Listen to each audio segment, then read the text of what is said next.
my dear students, my name is Divya Walia. I welcome you all in today's session. So today we are going to discuss chapter 17 from class 11th and the name of the chapter is breathing and exchange of gases.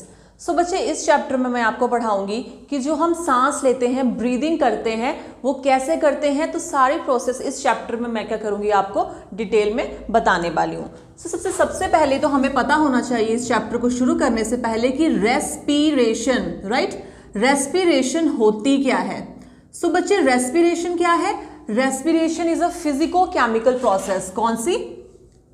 Physico chemical process, ठीक है। तो इसमें क्या होगा? Physico chemical का मतलब क्या है कि ये फिजिकल भी है, फिजिकल भी है और साथ में क्या है, यहां पे आई लगेगा, और साथ में क्या है, केमिकल भी है ना।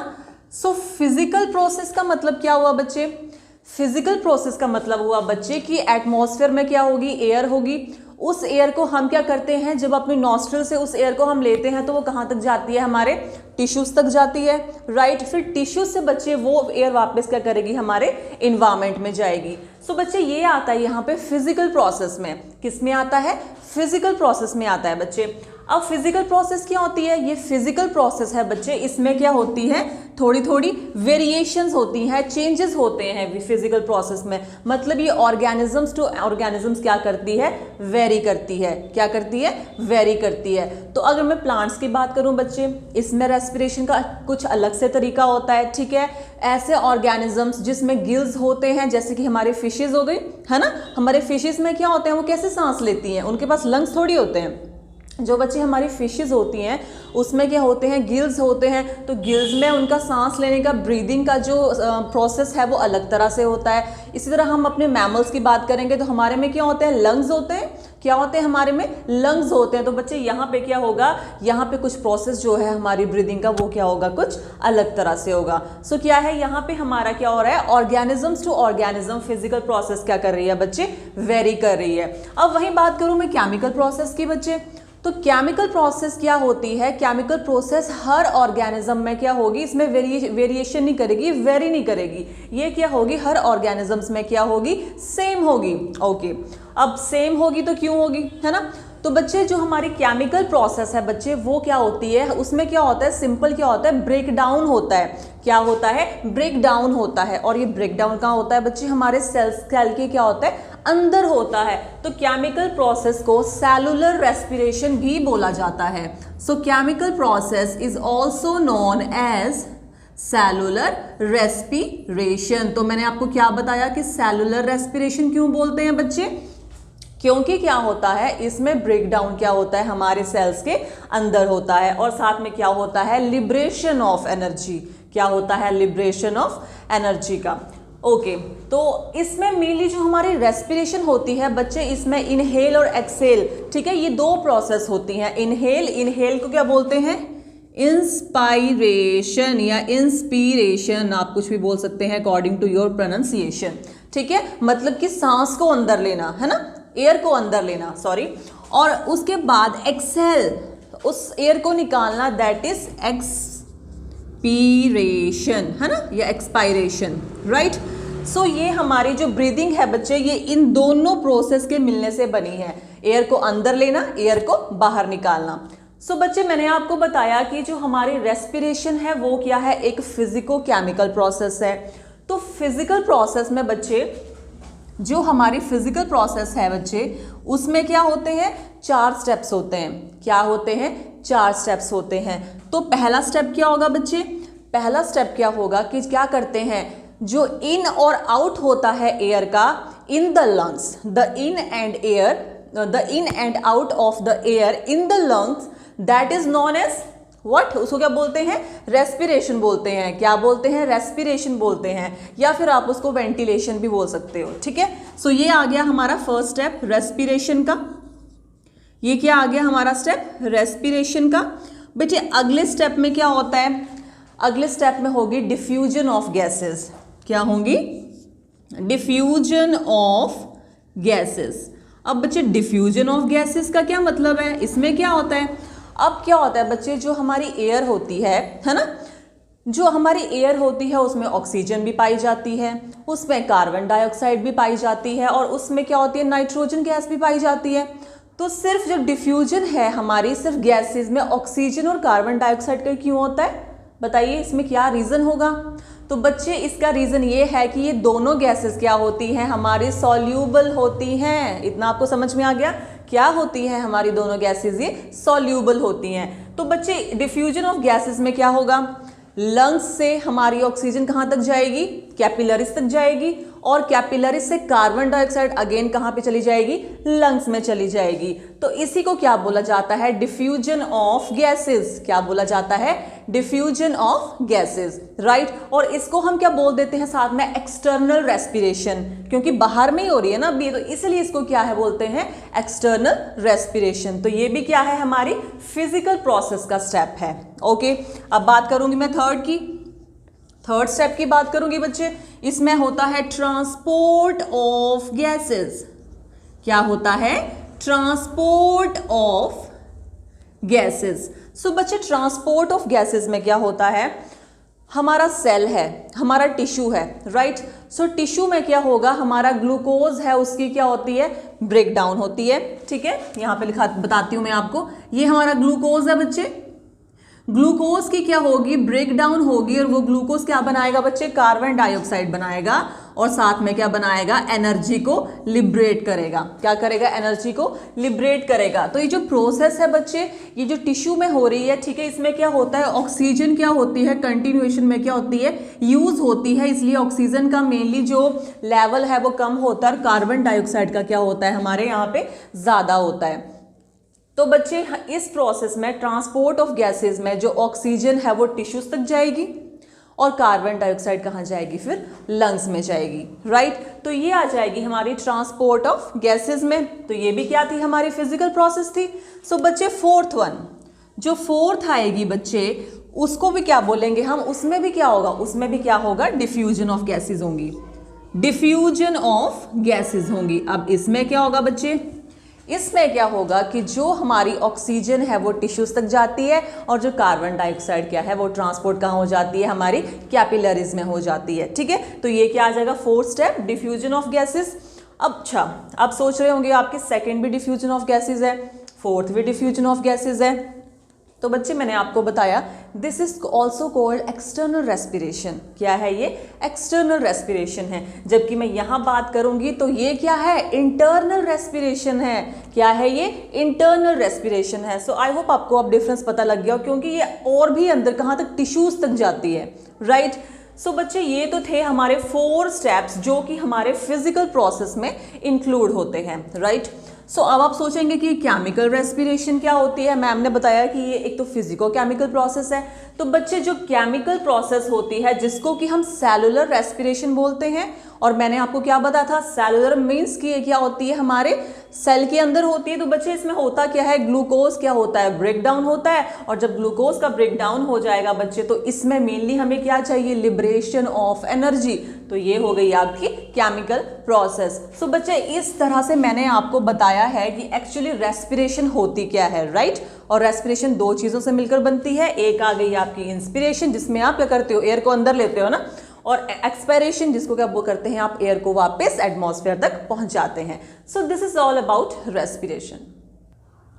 सो बच्चे आगे मैंने यहाँ पे आपको एक चार्ट बना के दे रखा है। सो इस चार्ट में क्या है, डिफरेंट एनिमल्स हैं, और उनमें रेस्पिरेटरी ऑर्गन का क्या है, मतलब कि वो रेस्पिरेशन अपनी बॉडी के कौन से पार्ट से, कौन से ऑर्गन से करते हैं। तो सबसे पहले बात करूंगी बच्चे, मेनली जो मैंने आपको ये पूरा का पूरा चार्ट बना के दे रखा है, इसमें आप मेनली ही देख सकते हो कि ऑर्गन्स का ही इवोल्यूशन कैसे हो रहा है, कि किस तरह से स्टार्ट फ्रॉम हेयर यहाँ तक क्या है, कैसे कैसे ऑर्गन्स में चेंजेस आएंगे, हमारे रेस्पिरेटरी ऑर्गन्स में कैसे कैसे चेंजेस आएंगे। तो पहले बात करेंगे जनरल बॉडी सरफेस, मतलब कि जनरल बॉडी सरफेस के स्किन से ही क्या हो रहा था, एक्सचेंज ऑफ गैसेज हो रहा था। वो किस में होता है, पोरिफेरा टू एस्केलहेलमिन्थेसिस में। ठीक है, अगली बात करेंगे मॉइस्ट स्किन। जिन मॉइस्ट स्किन से भी क्या होता है, एक्सचेंज होता है गैसेस का, या बोल सकते हो क्यूटिकल। तो ये किस में होगा, अर्थवॉर्म्स। किस में, अर्थवॉर्म्स में, हमारे फ्रॉग्स में। आपको पता है जो फ्रॉग्स होते हैं उनकी स्किन क्या होती है, मॉइस्ट होती है। तो वो क्या करते हैं, अपनी स्किन से क्या करते हैं, एक्सचेंज ऑफ गैसेस करते हैं। अगली बात करेंगे गिल्स। है ना।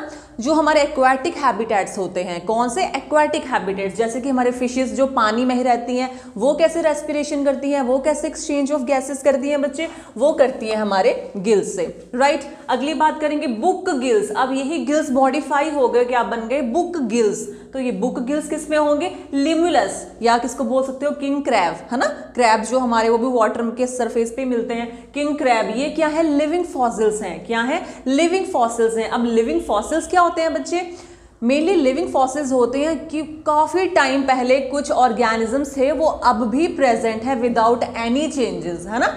वो क्या है, उनको प्रिजर्व कर रखा गया है, that is your living fossils. इतना आपको पता लग गया कि पहले भी थे अब भी थे, पर विदाउट एनी चेंजेस, कोई चेंजेस नहीं आए हैं, ठीक है। अगली बात करेंगे फिर बुक लंग्स, जो कि फिर आगे मॉडिफाई हुए। तो ये किस में होते हैं, हमारे स्कॉर्पियंस और स्पाइडर्स जो होते हैं, आपने देखे होंगे स्पाइडर्स मकड़ियां वगैरह जाला बना देती हैं, उनमें होते हैं। अगली बात करेंगे ट्रैकियल टिब्यूल्स, किस में पाए जाते हैं, ये वाले रेस्पिरेटरी ऑर्गन हमारा कॉकरोचेस, जो हमारे कॉकरोच होते हैं उनमें पाए जाते हैं। आगे बात करेंगे टिनिडिया, टिनिडिया जिसको गिल्स भी बोलते हैं, और पल्मोनरी सैक जिसको कि लंग्स भी बोला जाता है, किस में पाए जाते हैं, मोलस्का में। किस में पाए जाते हैं, मोलस्का में पाए जाते हैं बच्चे। आगे ट्यूब फीट और डर्मल ब्रोंकाई की बात करेंगे, वो काइनोडर्मेटा में पाए जाएंगे बच्चे। और जो हमारे लंग्स होते हैं, हम मैमल्स तक क्या हो गए, वो मॉडिफाई होकर लंग्स, ठीक है। ये एम्फीबिया टू मैमल्स, मतलब लंग्स से क्या करते हैं, हम रेस्पिरेशन करते हैं, एक्सचेंज ऑफ गैसेस करते हैं, ब्रीदिंग करते हैं। तो बच्चे मेनली इस चार्ट में मैंने आपको क्या बता रखा है, मैंने आपको पूरा का पूरा क्या कर रहा है, आपको एक चार्ट बना के दे दिया, जिससे कि क्या होगा, आपको बहुत इजी हो जाएगा लर्न करना कि कौन से एनिमल्स हैं और उनमें कौन सा रेस्पिरेटरी ऑर्गन है, वो कहाँ से करते हैं, सांस लेते हैं। सो बच्चे आगे हम बात करेंगे ह्यूमन रेस्पिरेटरी सिस्टम की, ठीक है। तो मैंने आपको ये डायग्राम बना के दे रखा है, ठीक है। सो बच्चे इस डायग्राम में आपको इसका फर्स्ट पार्ट देखेंगे, जो है एपिग्लॉटिस। क्या है, एपिग्लॉटिस। तो जैसे कि आपने डाइजेशन चैप्टर में भी पढ़ा होगा कि एपिग्लॉटिस क्या होता है। हमारे पास बच्चे यहाँ पे क्या होता है, दो ओपनिंग होती हैं। एक होती है एयर की ओपनिंग, जिसको बोलते हैं ग्लॉटिस। एक होती है फूड पाइप की, फूड ओपनिंग, फूड की पाइप के लिए ओपनिंग होती है, उसको बोलते हैं गलेट, GULLIT, गलेट। तो बच्चे क्या होता है कि खाना हमारा क्या होता है, एयर वाली पाइप में ना चला जाए, इसलिए ग्लॉटिस को हमारे पास क्या होता है, कवर करने के लिए क्या होता है, एपिग्लॉटिस होता है। तो मेनली क्या है, ये कार्टिलेजिनस फ्लैप है। क्या है, कार्टिलेजिनस फ्लैप है। तो एपिग्लॉटिस का आपको पता लग गया फंक्शन की होता क्या है, कि जब ह्यूमन क्या करता है, खाने को स्वेलो करता है, तो एपिग्लॉटिस ग्लॉटिस को करता है, कवर कर लेता है, ताकि वो खाना क्या हो सके, ग्लॉटिस में ना जा सके, राइट। सो आगे बात करेंगे हम लेरिंग्स की। बच्चे लेरिंग्स क्या होता है, ये साउंड बॉक्स होता है। क्या होता है, साउंड बॉक्स होता है, राइट। सो थर्ड पार्ट की बात करेंगे हम ट्रैकिया। अब ये ट्रैकिया क्या होता है बच्चे, अगर आप डायग्राम में देखो तो ट्रैकिया क्या है, ट्रैकिया एक्सटेंड फ्रॉम लेरिंग्स, और कहाँ तक जाता है, नीचे ये यहाँ तक जाता है, ठीक है, ब्रोंकाइस तक आता है, या ब्रोंकियाई भी बोल सकते हैं आप। तो मेनली अगर आप देखेंगे बच्चे, जो हमारा ट्रैकिया है वो बाइफरकेट हो जाता है। अब ये बाइफरकेट का मतलब क्या है, मतलब कि दो में डिवाइड हो जा रहा है। और ये होता कौन सा रीजन से है बच्चे, T5 रीजन से। कहां से, T5 रीजन से क्या होता है, ये बाइफरकेट हो जाता है, ठीक है। तो ये किस, जब ये दो डक और जो यहाँ से बाइफरकेट हुआ है, तो वहां पे जो डक बनाता है, तो ये दो डक्ट्स को क्या बोला जाता है, उनको बोला जाता है ब्रोंकाइस या ब्रोंकाई, ठीक है। सो आगे आप बात करेंगे बच्चे, हमारे हार्ट में क्या होते हैं, लंग्स होते हैं। राइट लंग होता है, एक लेफ्ट लंग होता है बच्चे, ठीक है। राइट लंग में क्या होता है, 3 लोब्स होती हैं। क्या होती हैं, 3 लोब्स होती हैं, और इसमें ऑब्लिक और ट्रांसवर्स फिशर पाए जाते हैं, ठीक है। और जबकि बात करेंगे हम अपने लेफ्ट लंग की, तो इसमें क्या होती है, 2 लोब्स होती हैं और ऑब्लिक फिशर पाया जाता है। जबकि ऑब्लिक एंड ट्रांसवर्स फिशर, इधर oblique and transverse fissure, ये कहाँ पे पाया जाता है, ये पाया जाता है हमारे राइट लंग में, और इसमें क्या होती है, प्लस 3 लोब्स होती हैं।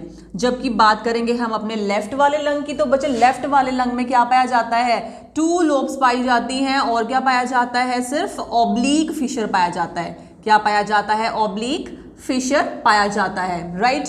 और अगर आप यहाँ पे देखें तो यहाँ पे क्या है, हमारी एक नोच सी बनी हुई है। नोच बनी हुई है, कहाँ बनी है, हमारे लेफ्ट लंग में। अब ये नोच क्या है ना, तो बच्चे नोच क्या है, इस नोच को क्या बोलते हैं, हार्ट की प्रेजेंस की वजह से ये नोच है और इस नोच को बोलते हैं कार्डियक नोच। कार्डिक टर्म हमेशा हम हार्ट के लिए यूज करते हैं, तो उसको क्या बोला जाता है बच्चे, कार्डियक नोच बोला जाता है। ठीक है, सो आगे बच्चे अब क्या होता है हमारे पास हमारे हार्ट में क्या होता है, प्लूरल फ्लूइड भी होता है। क्या होता है, प्लूरल फ्लूइड भी होता है। अब ये प्लूरल फ्लूइड क्या करता है बच्चे, प्लूरल फ्लूइड क्या होता है, वो क्या करता है, उसमें प्लूरा होते हैं, आउटर मेम्ब्रेन और इनर मेम्ब्रेन दो होती हैं, और ये उनके बीच में जो फ्लूइड होता है वो क्या करता है, फ्रिक्शन में क्या करता है, फिर उस टाइम फ्रिक्शन से हेल्प करता है। ठीक है, तो ये प्लूरल फ्लूइड का क्या हो जाता है, फंक्शन हो जाता है। ठीक है, और आगे हमारे ब्रोंकाइज या ब्रोंकाई जो होते हैं, प्राइमरी, सेकेंडरी, ब्रोंक्यूल्स, एल्वियोलाई भी होते हैं हमारे। ठीक है, एल्वियोलाई, ठीक है, उसका स्ट्रक्चर मैं आगे आपको एक्सप्लेन करूंगी कि एल्वियोलाई करते क्या है। ठीक है, तो ये सारा क्या है, हमारा ह्यूमन रेस्पिरेटरी सिस्टम मैंने आपको एक्सप्लेन किया। सो बच्चे आगे मैं आपको ट्रैक के बारे में बताऊंगी। ठीक है, सो ये ट्रैक जो है हमारा डिवाइड करता है दो जोन्स में। कितने में डिवाइड करता है, दो जोन्स में।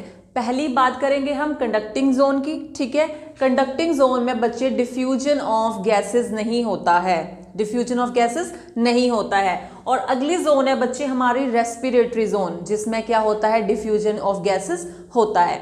ठीक है, सो अब ये डिफ्यूजन ऑफ गैसेस जो है कंडक्टिंग जोन में क्यों नहीं होता है बच्चे, क्योंकि हमारे कंडक्टिंग जोन के जो एपिथेलियल टिश्यू है बच्चे वो क्या होते हैं, सिंपल सिलिएटेड होते हैं, कॉल्यूमिनर होते हैं, और क्या होते हैं, और स्टूडो सर्टिफाइड तो होंगे ही होंगे। तो जिसके कारण क्या होता है, ये मतलब थोड़े थिक होते हैं, जिसके कारण क्या होता है कि डिफ्यूजन ऑफ गैसेस बच्चे पॉसिबल नहीं होता है। जबकि मैं रेस्पिरेटरी जोन की बात करूं बच्चे, रेस्पिरेटरी जोन के जो एपिथेलियल टिश्यू होते हैं बहुत ही ज्यादा क्या होते हैं, सिंपल होते हैं, फ्लैट होते हैं, जिसके कारण क्या हो जाता है कि हमारे डिफ्यूजन ऑफ गैसेस में वो क्या करते हैं, हेल्प करते हैं। ठीक है, तो मेनली इनके एपिथेलियल टिश्यूज कैसे होंगे बच्चे, simple squamous epithelium tissue is present in case of respiratory zone. ठीक है बच्चे, सो आगे मैं अगर बात करूं बच्चे, जो हमारे कंडक्टिंग जोन है उसमें क्या होता है, हमारे पास सी शेप के कार्टिलेज होते हैं। क्या होते हैं, सी शेप के कार्टिलेज होते हैं। मैंने आपको पिछली डायग्राम में बताया था ना, क्योंकि उसमें क्या होता है, जो फ्रंट साइज होती है वो क्या होती है, ट्रैकिया की होती है, पीछे क्या होती है, ओसोफेगस की होती है, तो वो सी शेप्ड होते हैं। मैंने आपको पिछली डायग्राम में